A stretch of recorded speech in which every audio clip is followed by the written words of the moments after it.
Good afternoon, good evening, good morning, depending on where you are. This is Catania Alvin speaking from London.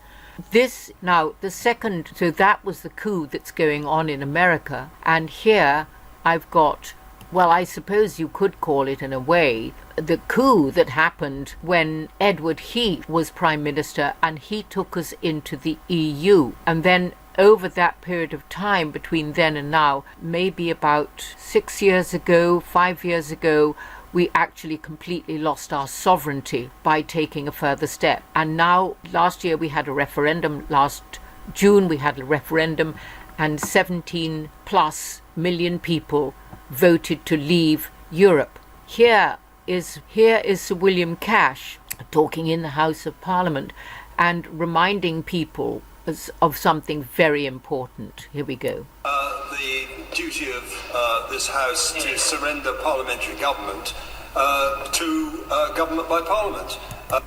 Yeah, and so this surrendering, this is one of part the deal, and he's saying no. And in fact, that is well established in our constitutional arrangements, and furthermore, any attempt by shenanigans to attempt to rearrange the procedures to give private members' bills an advantage over government business itself is reprehensible for that very good reason.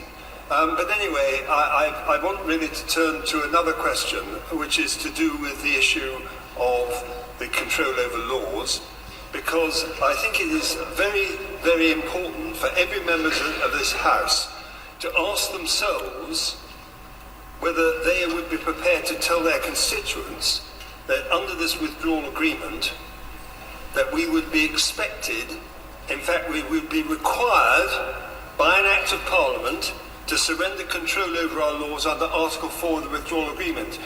Can you imagine the electorate agreeing to that, to surrender our laws to those of the EU? And if people haven't had the time or perhaps the opportunity to read Article 4, may I suggest that they do so, because to do otherwise would be utterly and completely irresponsible. Yes, of course. All my friends make an excellent speech. If we don't have control of our laws, we don't have control of our country, is that not right?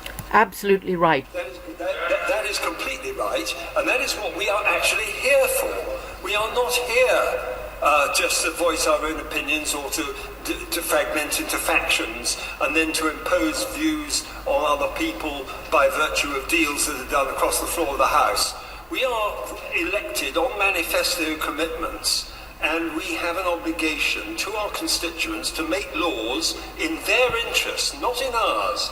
I hope every parliamentarian hears him. You are there, you, the ones that have been voted into Parliament, to stand by the Constitution and the laws of the land. And therefore I would suggest that looking at Article 4 was extremely important indeed. I accept that it is said that it would only be through the implementation period, but that in itself would put us at the mercy of our competitors, trade unionists, workers. I'm very grateful to my honourable friend. I think it's actually worse than that, because it's not just the implementation period, it would be for the whole of the backstop, and that would potentially be unlimited, and the European Court of Justice, against our manifesto commitment, would therefore remain the supreme arbiter of our laws in that area. And that could last for a very long time. I'm so glad that my old friend has made that point, because I was just about to come on to it, and I don't have to make that point myself, because I'm as much against the backstop as it is, as I am against the Article 4 arrangements, for the reasons that both of us agree about. But the question we have to just grapple with is this. This Article 4 is across all the treaties, all the laws, all the legal positions that have been adopted by the Court of Justice over the last number of years, and it is inconceivable that this House would hollow itself out in such a manner as to preclude itself from being able to control them. I'm chairman of the European Security Committee.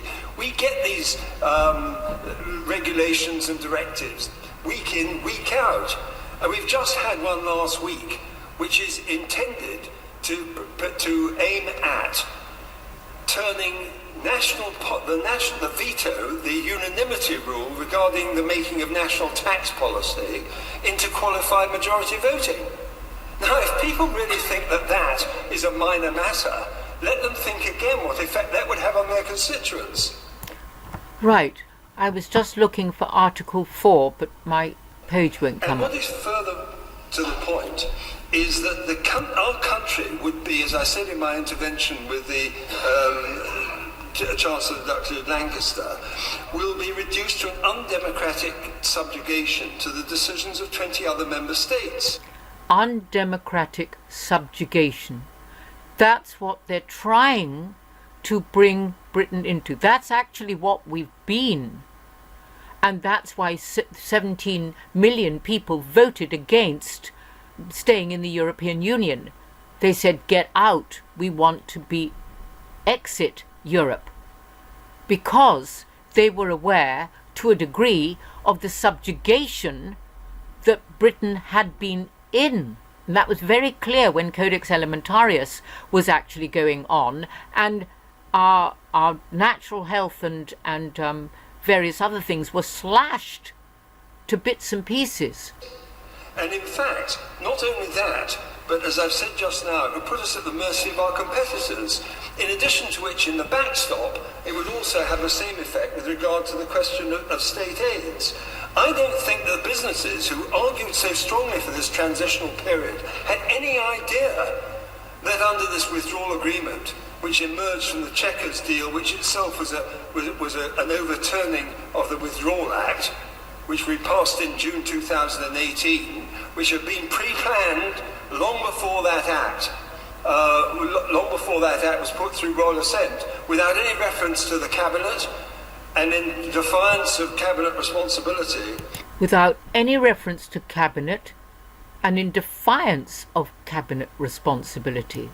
This would be the consequence. So the other thing is, and if we don't control those laws, who will? Well, it'll be the Exactly. 27 member states. And if you look at a book, for example, a very important book by our former ambassador to Germany, Sir Paul Lever, he is called Berlin Rules, and he says unequivocally that before decisions are taken by the European member states, or indeed by the Council of Ministers, they are cleared with Germany first. He also says it is a German Europe. He's not mincing his words. I certainly give way. Very, very interesting. The utter irony of the situation. He moans and complains and chip on the shoulder and grievance about Europe, but the realities of Scotland in the United Kingdom is worse than everything he's seen at the moment. We have a government in charge, a party in charge we've not voted for in 65 years. Yeah. The European Union is nothing as bad as what he's going on about here in the Well, that's a nonsense. UK. Concede what the honourable gentleman has said for one very good reason. They are part of the United Kingdom, and that is the point. But having said that, so that's my first point. Control over laws, and Article 4 is so offensive. It hollows out this House, it hollows out our democracy, and it actually is something which, on the basis of that alone, one should not vote for this withdrawal agreement. I'd also... They should not vote for that withdrawal agreement. I said in my exchanges with the Shadow Secretary of State for DEXU, I would want to know why anyone would want to undermine the repeal of the 1972 Act, which is the law of the land, which is actually contained in with Section 1 of the Withdrawal Act itself. And I'd also like people to be honest enough, those who wish to rejoin the European Union, and I include my right honourable friend, the member for, a learned member for Beaconsfield, who wants to rejoin the European Union. Why on earth would anyone want to rejoin this European Union when the whole of the European Union itself is in complete and total implosion, and at the same time they're voting with their feet. They're voting with their feet. They are voting with their feet in so many countries, including Italy.